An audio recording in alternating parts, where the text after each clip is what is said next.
everyone, I'm Robert Parris, and we're back here for another Burlington Parks and Recreation COVID-19 update. Today we're at Rohanas Park, and Brendan's right over there, so we're going to have a chat with him and see what's going on. Brendan, how you doing today? Doing great, Robert. Thanks for having me back for another COVID-19 update. That's good to hear. So first, Brendan, let's talk about the upcoming Rohanas Park Open. Sure, we're working on the 17th annual Rohanas Park Open, which is a tennis tournament that was started back in 2003 to raise some money for improvements to Rohanas Park. And this year, they can see some of the fruits of their donations, I guess, so to speak. We have a new tennis shed here at Rohanas. And then this year, the tournament's going to look a little different with all the guidance from the state on how adult sports can happen in adult tournaments. There'll be no spectators. We'll still have men's and women's draw and juniors draw, and there will be doubles as well, but we won't have more than 8 in a set division because we need to leave extra time to make sure matches get over, people exit the courts before more people come on. Like I mentioned, no spectators except for the juniors.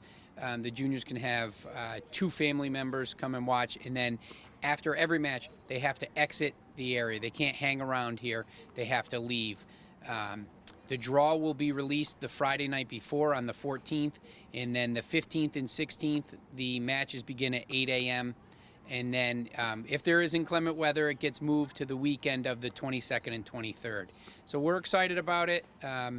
Scott Barrett has helped us the last couple of years, has run this and worked with us on getting it together.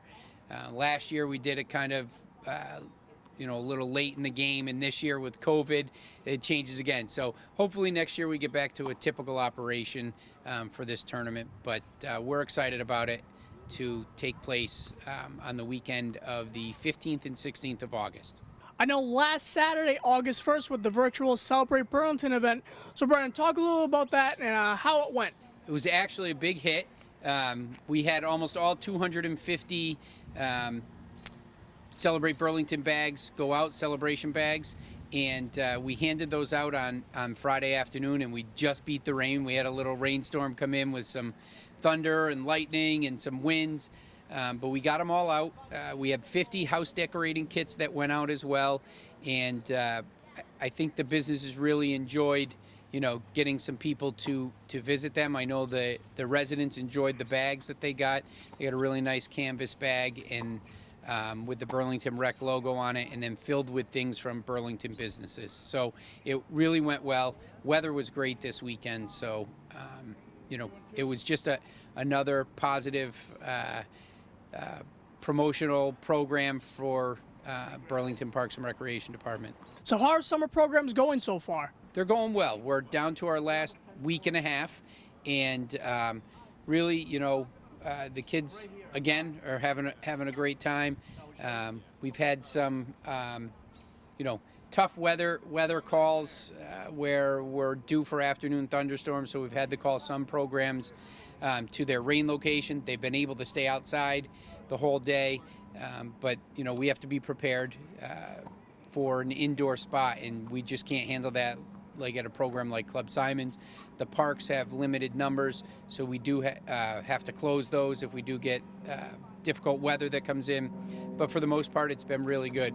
Our Tuesday night concerts have been the one that have suffered the most because we've had, I think, 3 rain dates out of the 4 so far. So Tuesday seems like the day where we get rainouts. And Brendan, to end our conversation, what do you hope to see as we head towards September? Sure, we are going to be meeting with our local Board of Health to discuss guidelines for September, October, in the back to school time, on what those may look like. Our staff checks the state every day for updates on guidance.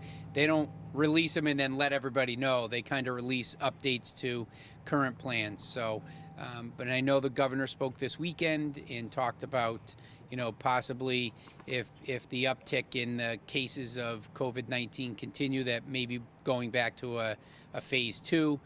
Let's hope that doesn't happen, and just encourage people. So look into the fall, encouraging people, just wear that mask when you're out in public.